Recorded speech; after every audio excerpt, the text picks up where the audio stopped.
السلام علیکم۔ ذرا مسکرائیے۔ ایک بڑی کمپنی نے اپنے ورکرز کے لیے ایک جھیل کے کنارے سیر و تفریح کا انتظام کیا۔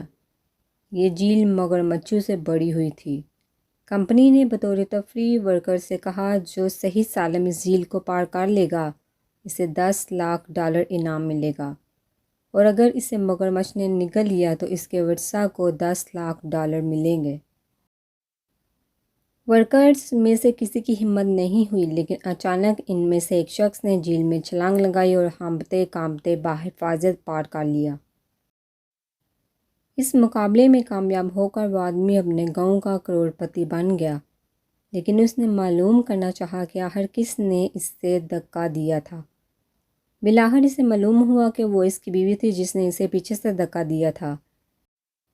اسی وقت سے یہ مقولہ مشہور ہو گیا کہ ہر کامیاب آدمی کے پیچھے ایک عورت کا ہاتھ ہوتا ہے۔